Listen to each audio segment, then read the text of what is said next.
very often you will see a manel, which means that you will see many suited men on the panel and not enough women. So I'm glad that we have pretty much equal representation here today. So that's a great feeling. But let's get started. And Anu, I want to start by talking to you, because we were just reminiscing the last time that we were together in Hyderabad shooting for a program that I do, which, by the way, also turns 21 in June, Young Turks, the world's longest running show on startups and entrepreneurship. Anu was on that program 17 years ago, so congratulations, and what a journey you've made. Thank you. Thank you. And here's what I want to understand from you. Through your own experience, through your own journey, what will it take to get more women, not just to get into STEM, but to take STEM forward as a career?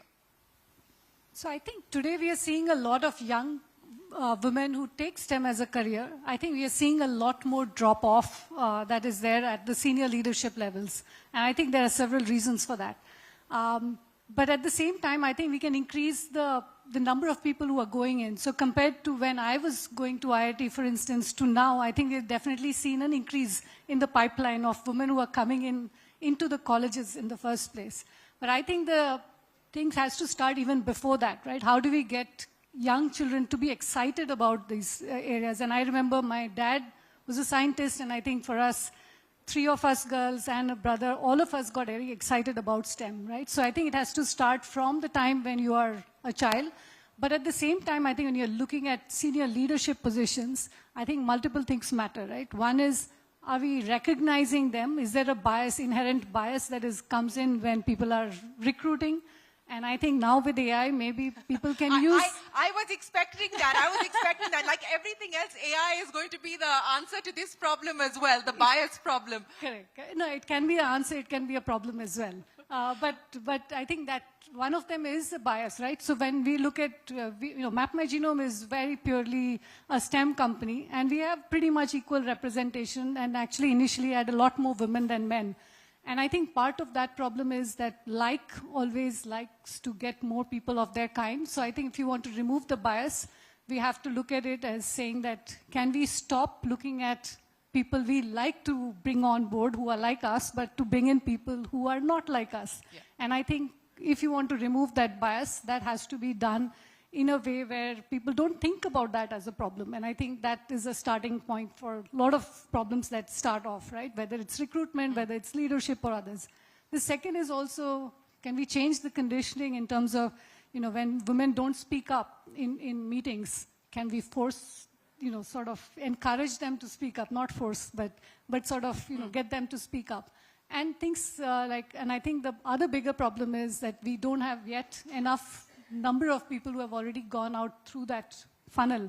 And I think we need to have enough role models for people to be able to sort of be encouraged and inspired to be able to get there. So there are many more solutions, but I think, I'll let others talk about it. I think you've gotten us off to a great start. And I think, the idea about creating more role models, that's what Future Female Forward is about. We want to create a diverse set of role models so that people can see their own journeys in those stories that we are telling. But you brought up the issue of attrition, and let me get each one of you to comment on that. And let's start with what you're doing at Cognizant in order for you to be able to retain talent. Because, this leaky pipeline is not new to any particular sector, and it's not a specific problem to India. This is a global challenge. How are you trying to address that within Cognizant?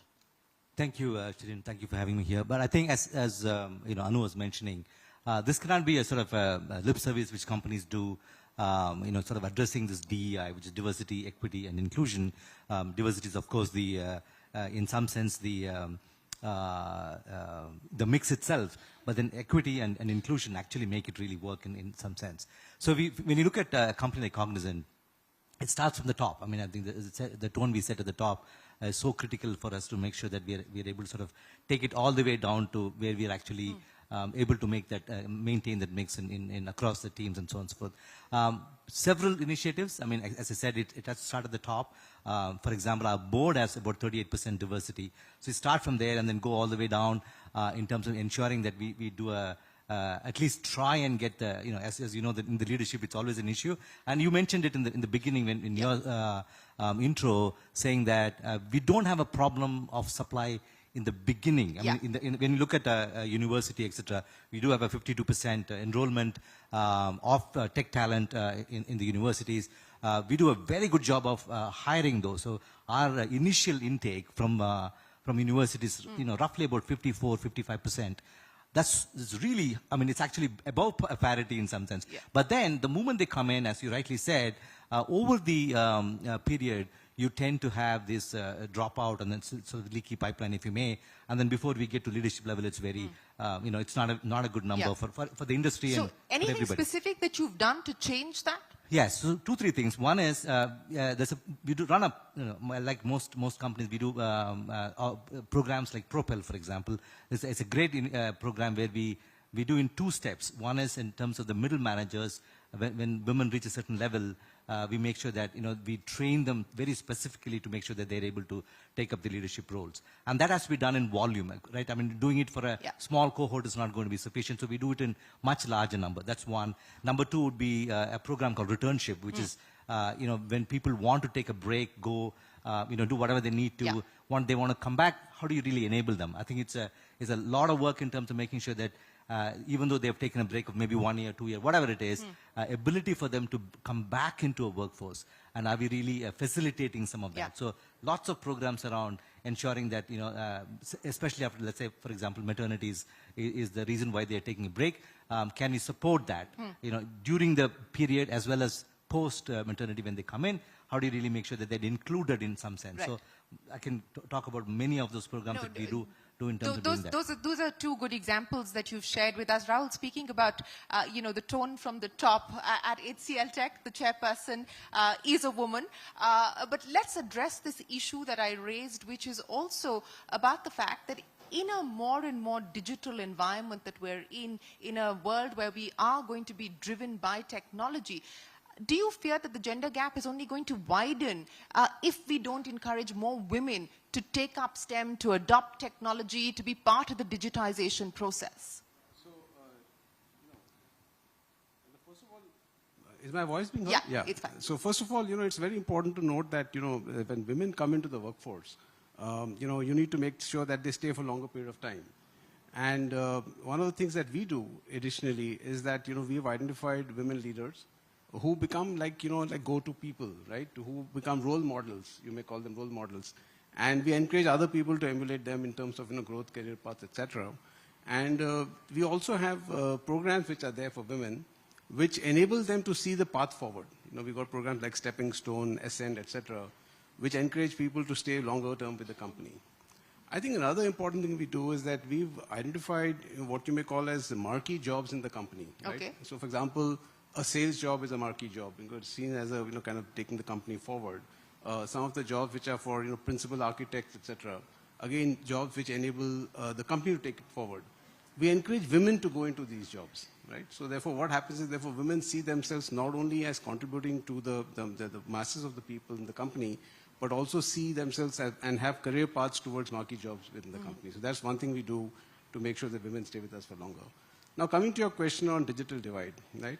So digital divide, it's something outside our company because obviously we're a technology company and a lot of our women employees are already digitally savvy. But digital divide is something which we have to address as a, as a society, as a company, as a culture outside our company as well. So we have, a couple of tiers of things that we do. Obviously, we work with our clients in certain accessibility-based products offerings that they have. We develop those technologies for them, which then in turn enable more people to access digital technologies. Also, what we do is that we have a certain amount of effort that we put in to make sure that people who come into the company. So, for example, we have programs in place today, where we take people who are not, let's say, from the English-speaking background, right? Who are educated in vernacular language. So how do we make sure that those people then get opportunities to work within the company in typically what is an English-speaking kind of an industry? Right? So these bridge programs, these bridge platforms, etc., in place enable us to then break the digital divide, right? So people who do not have access, and this is not only for women, but in general, digital divide which is there, for people who do not have access to the same kind of Absolutely. information. But So it's that more also, pronounced for women. Exactly. It's more pronounced for women because they are also some of the weaker sections in terms of the ability to get this education. So many programs which do that, which enable the women to also come into the digital divide and come in more digitally savvy areas. Yeah, and I think we will have to collectively address this issue. As you said, it's not about one company or one organization. It will have to be addressed at a much larger level, at a national level, at a state level as well. We've got two Deeptis on the panel. So let me come to Deepti at WeHub first. Because, as we've been pointing out, that WeHub is India's first state-led women incubator. Now, Deepti, take me through the journey so far. When we talk about women, we end up talking about women's empowerment. We very rarely talk about women's entrepreneurship. And I want to change the conversation to that. What has the experience been at WeHub? It's a very interesting question, and it's the first time I've actually been asked that, because many times when I tell somebody that I work at, I had WeHub, the first thing is, oh, you're empowering women. But one of the things that through WeHub we've been trying to do over the past 5 years is to consistently go and take the conversation from empowerment to enterprise creation. Because the more women, when we talk about role models, right, each of the speakers before me have spoken about role model creation. So to have more women entrepreneurs, or entrepreneurs in general, we need to have more entrepreneurs who are actually creating jobs, who are creating enterprises. And that's been the journey of WeHub. We have created more than 2,328 women entrepreneurs, and each of them has created an average of 2 jobs at least. And we are also making sure that, while this entire conversation is to have more and more women entrepreneurs in the ecosystem, the focus for us is not to say that we'll lower the bar and say that everybody walk in. So one of the things we've been working on with a lot of focus is that to have more women entrepreneurs, it's not good to lower the bar. We keep the bar high and create more opportunities for more and more women who are homepreneurs, flexipreneurs, hobbypreneurs, any kind of entrepreneurs that they are currently, to become business owners. What is the biggest barrier to women enterprise and women entrepreneurship? How much of it is things like access to finance, access to credit? How much of it is cultural? How much of it is patriarchal? What is the biggest barrier? Simply put, the biggest barrier is access to WeHub, I guess. I think. Nicely played. Nicely played. The IPL is over, but that was a sixer. No, to be honest, I think the biggest barrier always is knowing where to go. Because a lot of times, when you ask all these questions, there needs to be one mentor or one-stop shop where they can come in and say that this is what I want to do to get my business going. And once you find that anchor, there is no stopping any entrepreneur who's raring to go.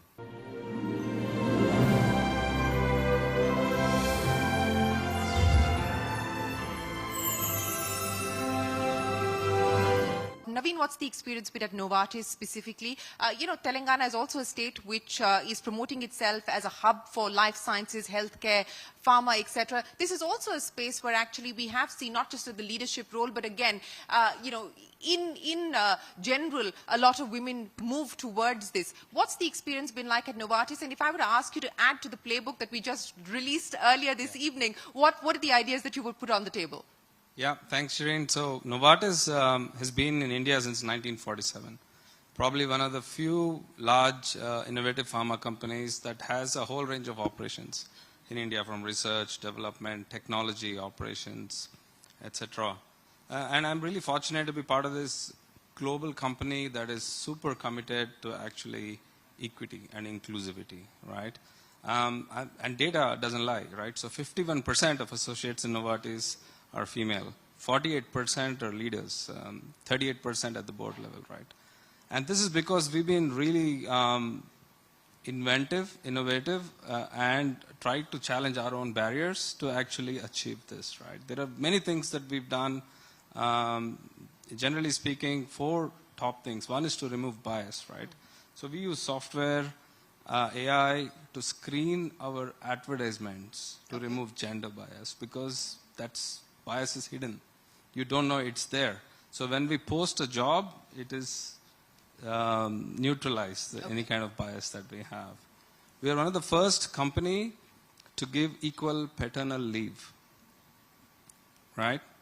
So parental leave, equal parental leave out there. And then you think about what that removes, the social bias that we have, that mothers get the leave, fathers shouldn't be involved.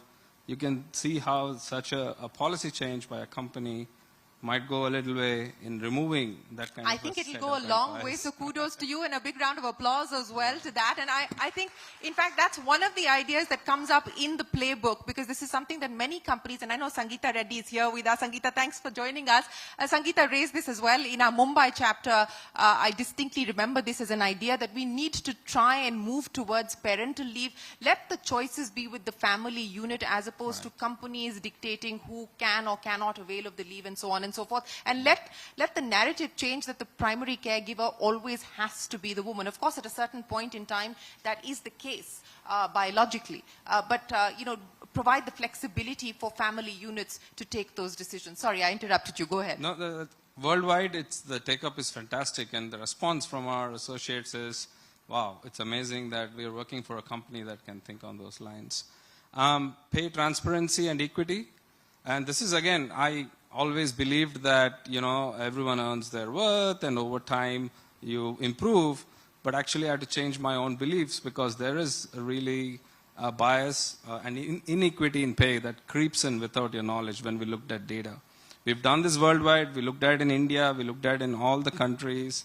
There is pay inequity. So over 3 years, we've really addressed the issue and brought it to a completely same level across the world for any gender.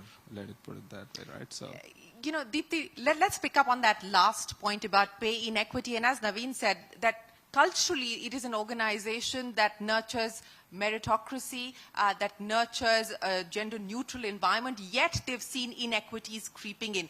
What is the data telling you? And I know Deloitte has been doing a lot of work on this front. While progress has been made in some aspects, we have a long distance to go. What does the data highlight at this point in time? Right. So, Shereen, what data says, if I just see in terms of the gender pay equity and the various researches that are done there, right, we definitely see, it is said that, there is a gap, right? Women typically tend lesser. But if you look at the root causes of it, right, it will take some time, because this is driven in the history, right? It has taken, women started late, right? Today, most of the women, right, like we said, 38% in board representation, 62% is still men. So when you look at a gender pay equity, because our average, right, the overall size is lower, even if you apply the same principles of merit and everything else, when you look at it at a macro, at an average level, it does come down, right? And we at Deloitte, we encourage people to say, a number, right, does not represent anything. You need to look at what are the principles behind it.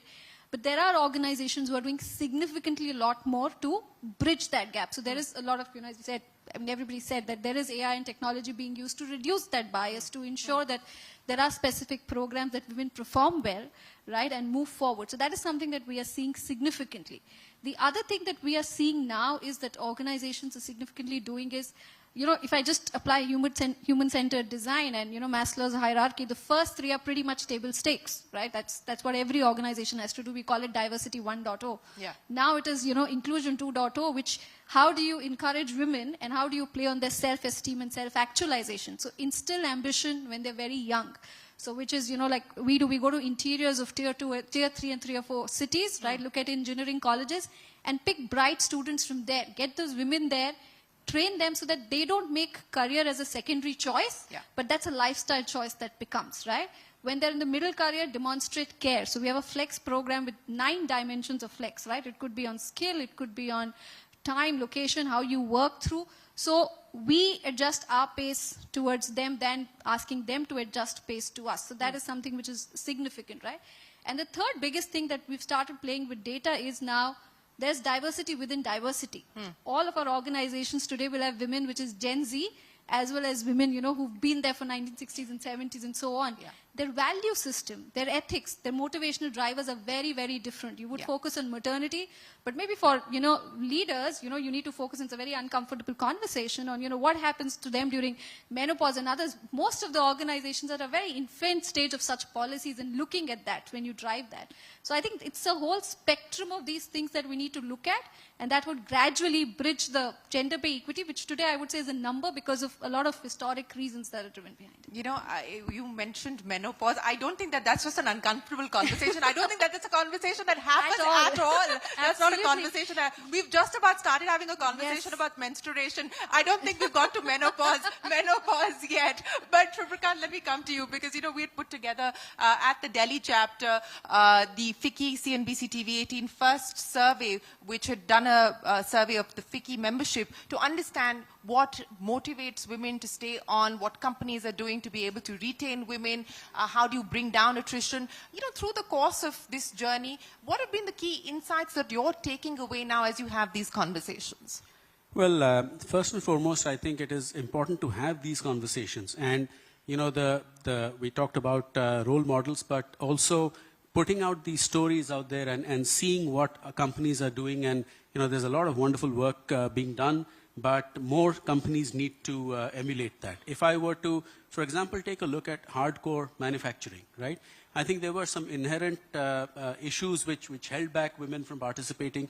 Those laws have been changed in terms of, women not being able to work the night shift or whatever it is.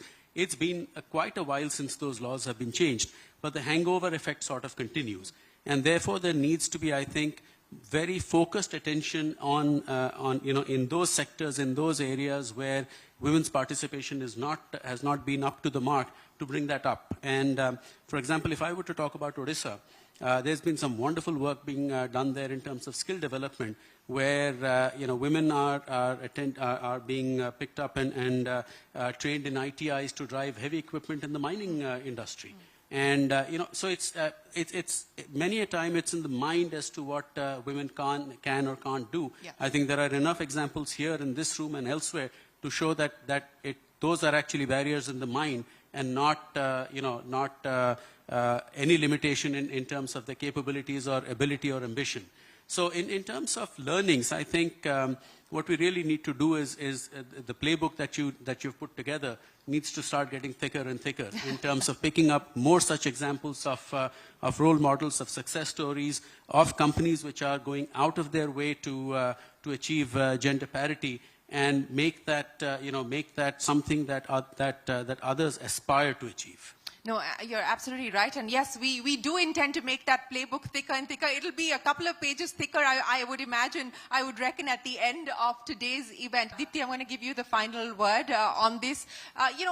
On the back of the data that you've been looking at, and of course one of the other important aspects that I know that the Deloitte report highlights is the fact that there is a disproportionate amount of burden when it comes to mental well-being, depression, anxiety, etc., that women have to endure, especially working women have to endure because of the many challenges in the constant balancing act as well. So prescription time, the road ahead.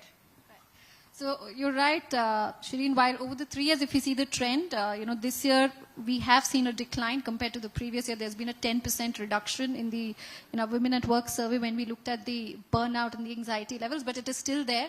And one of the key elements we saw that of is only 15% of the women said that the child care and the household responsibilities are shared.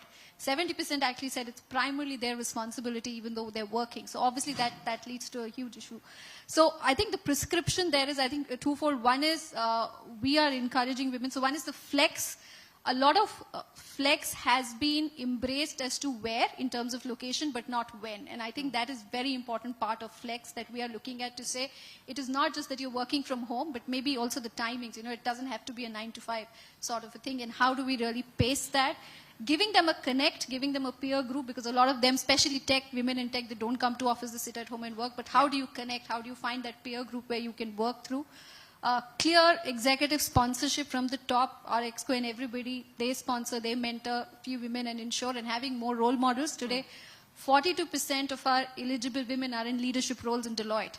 But that overall quota of eligible women obviously has to increase. And I think that's what, making more role models, giving them that connect, I think that's what really will take the road forward. Well, that is the perfect note to end this conversation on. Deepti, thank you to the two of you for joining us as well here this evening. Anu, many thanks. Rajesh, thanks. Subhrakant, thanks so much. Rahul, thanks very much. And of course, Naveen, it's been an absolute pleasure. Thank you very much for joining us here to take us through what you're doing individually, but more importantly, what you believe we can learn from. Thank you for sharing your experiences.